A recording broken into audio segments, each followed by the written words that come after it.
Thanks for joining us here on Service to School Stories. Your hosts for this season are Alec Emmert, Service to School CEO and Navy veteran. And Sydney Mathis, Chief Program Officer and former college admissions officer. This season will cover topics as it relates to higher education, military service transition, and career opportunities and outcomes for veterans. Join us as we share student stories, inside tips from the admissions office, and conversations with employers actively hiring student veterans. Here we go. Today we are joined by Alexander Emmert. He also goes by Alec. Alec is our incoming CEO here at Service to School. Alec is a graduate of the U.S. Naval Academy. He also then went on to UPenn, got his MBA from Wharton, and he is a Navy veteran. Alec, really excited to have you on the podcast today, but also really excited that you're joining our team here at Service to School. We couldn't be more thrilled to have you helping to lead the organization in a new direction. So really, interested in hearing your perspectives, but let's start. Can you tell our listeners a little bit about you and who you are in your journey now to Service to School? Sure. So you got a lot of it. So Navy vet, from Washington, D.C. originally. I was a submarine officer in the Navy. I did spent about 5 years doing submarine stuff, going through training and then serving on a submarine, and then did some other stuff on shore, primarily doing some operational planning. We got the chance to work with a special forces unit, so that was pretty cool. When I left the Navy, I actually enrolled in a part-time master's in finance program through Georgetown. And while I was there, I got plugged into the Veterans Club, and I learned about Service to School from them because people were already talking about it. And that was back in 2015. So the organization was very, very new. And I was just really excited to get the opportunity to give back to the veteran community. I felt very, very lucky to have gotten the benefit I did from my military experience. I always view my time in the Navy as being instrumental to my success and the mentorship I received, both from my sailors and from other officers, as being really critical into developing me into the person that I am today and setting me up for success. So my goal is to pay it back, and Service to School gave me the opportunity to do so. So I started out as an undergraduate ambassador, and what that means is I was primarily focused on mentoring enlisted veterans who wanted to go to college, and they were very, very impressive people. Working with them, I got to learn about not only the incredible things they'd done in the military, but the great visions they had for their future careers, and helping getting them into college. For me, I view it as one of my greatest accomplishments. After some work in the private sector, I decided I wanted to go to business school, and then it was an interesting role reversal because I then became an applicant, and I was given an ambassador from Service to School. And that ambassador was crucial to my success in the MBA application process. He spent, I can't tell you how many revisions he gave on my resume, on my essays, and I personally do not think there's any way I could have gone into the business school I did without his support. And so immediately I wanted to go and pay it forward once I became an MBA student myself. And so I went on to mentor some students. Following business school, I was given the opportunity to work as a consultant. I did that for a couple of years.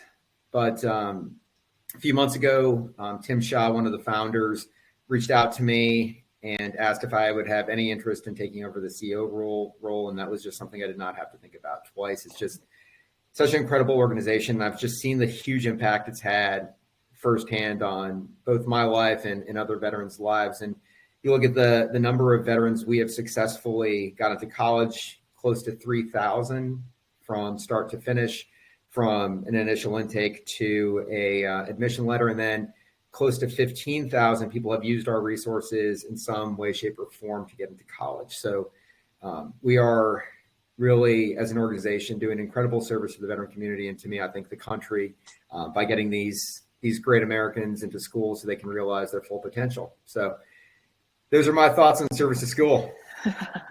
In a nutshell, right? Yep. So at what point did you ever think you would want to like lead a nonprofit organization, if ever?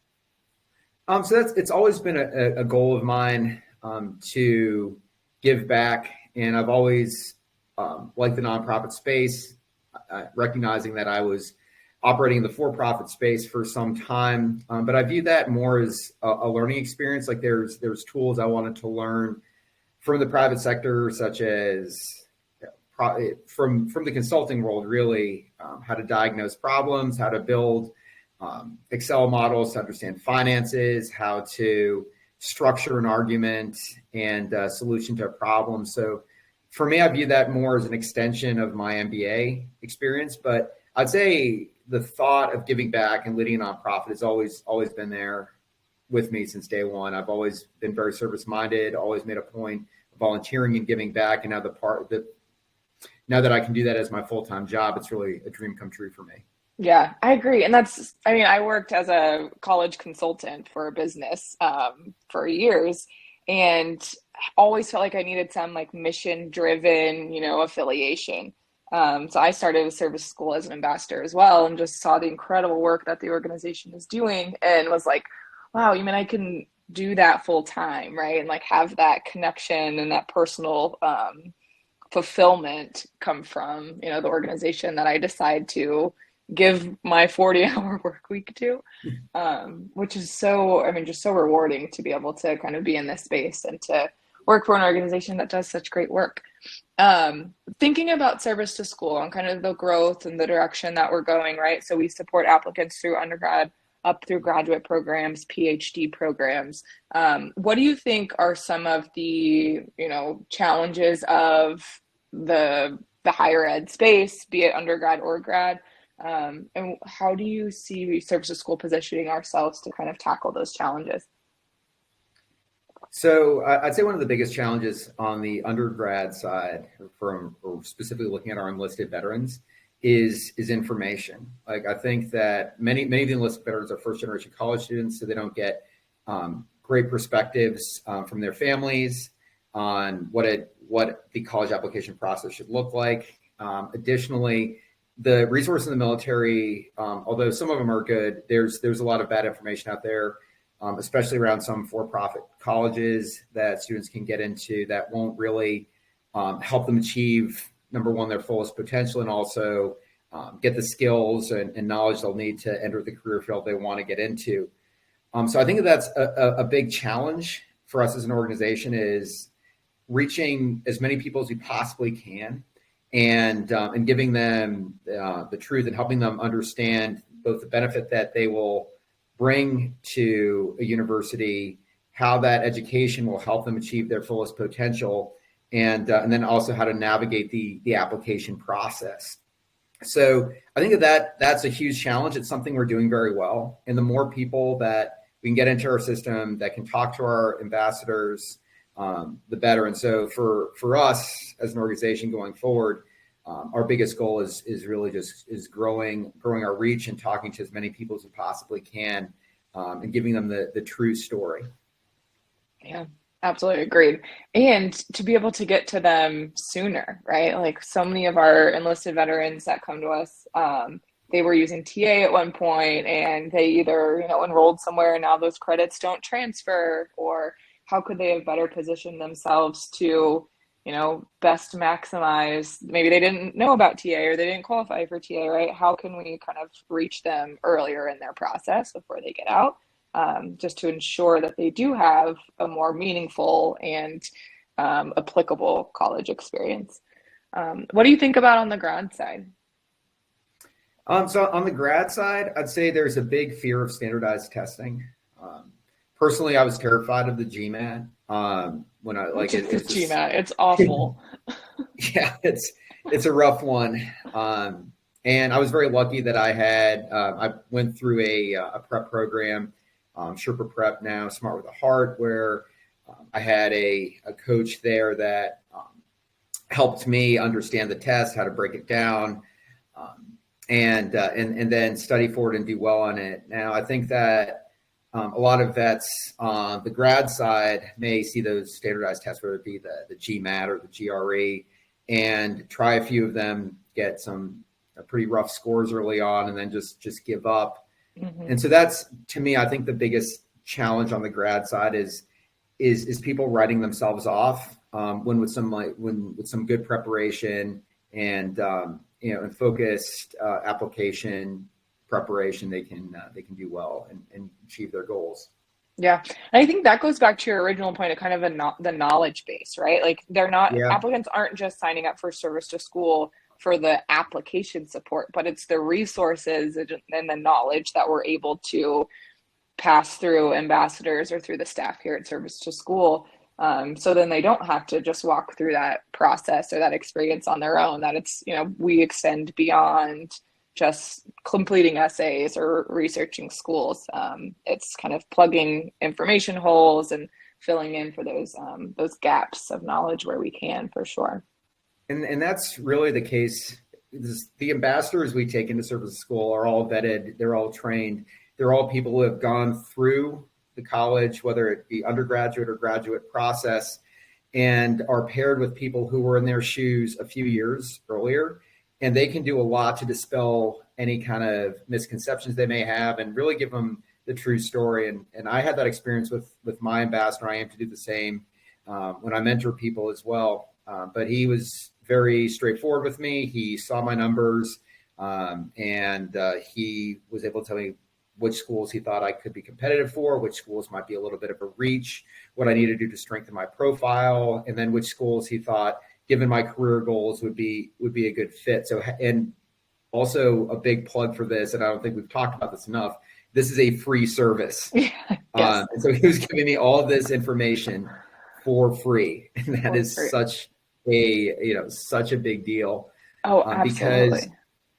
And I know, Sydney, you can talk to this as well. Like you see the amount that this college mentorship and application preparation goes for on the open market, and it's in the neighborhood of several $1,000s, and probably even higher. I don't know what you've seen. Oh, I've seen wild numbers at the undergraduate side. Some of our clients paid, anywhere from $4,000 to $8,000. I would say was our average package. I had a family paying $19,000. So it is expensive for you to go out on your own and utilize, some of these services. And a lot of people can't afford that. And I think that's, again, one of the holes that Service to School fills is being able to provide college advising at zero cost to service members and veterans that are, pursuing higher education at undergrad through graduate programs for free is just crazy. Even just an essay review, having someone look over your essay or your personal statement, like that's going to run you hundreds of dollars. Yep. So even if you're not looking for someone to do the full, support, even just looking over essays, or you mentioned Smart with the Heart, right? Doing free nonprofit work in the test prep space. To be able to use that as a resource is just incredible, saving you hundreds, if not thousands of dollars. Absolutely. And it's not only just, go ahead. I was just saying, that's the great part about us as a community is that we really look after each other. Right. And so for me, I remember what it was like being that nervous applicant, not knowing what the future held, not knowing if I was going to be competitive for a particular school, and then having someone come in there, help me out, mentor me, really help me relax about, all that stress I was going through. Yeah. And shares perspectives with me. And now that I have the opportunity to go and do that to other people, I view that as such an important thing and a real privilege for me, and something great that Service to School does. And it's just like a link in a chain, right? So I was mentored.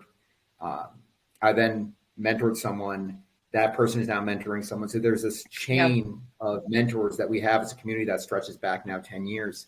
For sure. And that's something you can't put a dollar figure on, right? Yeah. That mentorship and having someone who's in your corner that also wants you to exceed, your expectations and do well.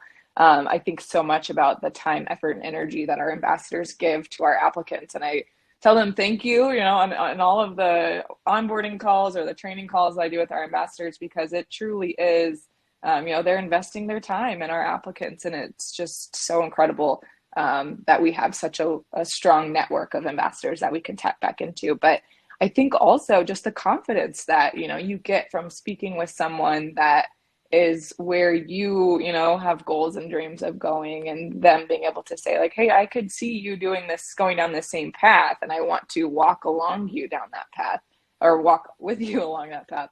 I think that there's no dollar amount you could put on having someone to guide you like that. Absolutely. And the other thing too is that veterans are such a niche group within college admissions. Like you can go out and go on the internet, read about, go on any number of blogs and hear what people are saying about a particular school, what like the test scores that are needed to get in there, the type of people they're looking for, et cetera, et cetera. But college admissions officers will look at veterans differently. And so and they are looking for oftentimes different things than us. And so having another veteran help coach you on how to put your best foot forward for these college admissions officials is priceless. And in many cases where people would have written themselves off by saying, oh, like I don't have the right numbers, I'm maybe too old for this program. I don't have the, I guess like family influence to get into this school. Sure. An ambassador can really dispel those myths and tell them the truth about what it takes to succeed as a veteran in the college application process. Yeah. And that's, such a good point, is that this process isn't built for adult learners for the most part, but it's also truly not built for someone with a military background and has, work experience that a lot of us civilians don't understand. So to work alongside someone that can help you kind of like translate those experiences, or what your job, truly would mean to someone who has never worn a uniform in their life. There's a huge need for that in the admissions office, right? Like you're providing context that they truly don't have. So to work alongside an ambassador to strengthen, your story and help it, come across to an admissions committee, I think is just truly invaluable. For my time in admissions, I wish I had the VetLink addendum when I was reviewing undergraduate applicants, or I wish I had, Jim Selby to pick up the phone and call and say, hey, Jim, can you talk to me a little bit about, what this JST means? Yeah. There's not a lot of training like that for an admissions professional. So for Service to School to also be the facilitator of that training and those conversations and helping, admissions colleagues understand the incredible benefit to putting student veterans in their classrooms. That's another strength of our ambassadors, but also a strength of the organization as well. Absolutely. And great shout out for VetLink and Jim Selby. And that's a really good segue. So Sydney, I think it'd be great if you just share with the listeners a little bit about what VetLink is and what the addendum means for veterans. Absolutely. So the VetLink addendum, I just, plain and simple, it's a demilitarized resume, right? It's a chance for our applicants to apply to some of the most selective undergraduate programs across the country. And it's an opportunity for them to tell their story to an admissions committee that has never served a day in their life. Majority of our admissions partners aren't former military. We do have a few, so they get it a little bit more than others, but the VetLink addendum, there's a place for applicants to list any schooling awards, a leadership role. There's a place for them to talk about overseas assignments or deployments.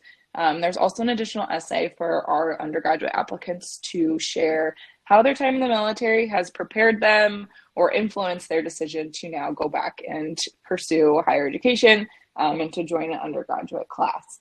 That VetLink addendum goes on to our partner schools, and it's reviewed in tandem with the rest of their application file. And whenever I'm talking to applicants, I always say, hey, there is nowhere for you to naturally explain this on your application. Sure, you could put it in the activities section, but that doesn't feel like it fits there. Sure, you could talk about it in your essays, but you're so much more than that, right? So we want to save your essays to talk about you and who you are as a person and who you hope to be throughout your time in the classroom. and utilize the VetLink addendum as a place to talk about your time in the military. So they truly supplement each other in terms of understanding who you are as a student, as a learner, and then also understanding who you are in the context of your military experience. So I love the VetLink addendum. I encourage everyone who is applying to any of our partner schools to work with their ambassador on their VetLink addendum, and then they submit it to one of the service to school advisors. So myself and 2 others on the undergraduate team look over it, make sure we, give it a stamp of approval, and then we send it off to our partner schools. So incredibly valuable for someone who has no idea what all of these MOSs, all the acronyms mean. I don't know. Even, there's sometimes I'll ask my husband, he's active duty Army, like, hey, is there a better way this applicant could have explained this here? And he even too is looking over addendums to make sure that we, are giving every applicant the opportunity to share about their military experiences with an admissions office. Yeah, long-winded answer. That is some white glove service right there. Absolutely. Very few people have that degree of support, and that's all service school is a program that we pioneered. Shout out to Jim Selvey and the team for running it, and we've had tremendous results with very prestigious schools. We always highlight what they call like the Sweater schools or the bumper sticker schools. Bumper sticker schools, yeah. But with that said, another key point is we want the school that's best for the applicant. And we don't try to push people towards any particular school if that's something they want. If they're interested in going to Harvard and we think that they have the capability for it, or even, I'd say that anybody can really do that. But we will work and mentor that applicant to get to the school that they would want to go to. Now, with that being said, we're not going to push anyone to going to a VetLink school. And my thought is, at the end of the day, the result we want is the school that is best for the applicant and that the school that will help them achieve their goals. So if their goal is to get into DC, work for a 3-letter agency, maybe going and getting a degree in computer science from George Mason might be the right school for them. And we'll work with them to get a plan for success with that school. So there's a lot of great schools out there for vets, and there's not a one size fits all best school. So we're here to help get you where you want to be. Yeah. I think that's a lot of what we see, the misinformation on the internet, right? Like, oh, I could never apply to Harvard, or I could never apply to Yale. And I don't typically encourage students to just throw spaghetti at the wall and see what sticks in terms of wide net of applications, right? They have a lot of essays, and for the most part, you're spending a good chunk of time on those applications. But to your point, we want to make sure that our applicants have really solid options, that they're going to be happy and they're going to thrive. I used the analogy the other day. It's like shopping for a car, right? If you don't need an SUV, but to me, the Tahoe is what my family needs. We have different needs from our car purchase, right? And a college is kind of the same way. You can go and just flounder in the classroom at Harvard or Yale, right? But how else is someone else going to capitalize on their experience at Harvard or Yale? Would you have better suited at maybe a small school that, kind of give you the one-on-one guidance, or would you thrive better at a large state school, right? That need is going to be different for everyone. And I think we did a great job kind of checking a diverse student experience in our VetLink partner schools, right? We have large state schools, University of Michigan, big football, all the student orgs could truly do anything and everything there. All the way to smaller liberal arts schools. I think of Swarthmore right outside of Philly. They have a conservatory on campus. The experience is going to be different, but how the student capitalizes on that experience, is going to be the same based on their output as a student. So I think the college fit piece, we spend a lot of time talking about, and if one of our partner schools checks a box for a student as a fit school, then great, let's submit that VetLink addendum. There's my best joy is when I get to encourage an applicant to add a partner school to their list, because they are selective.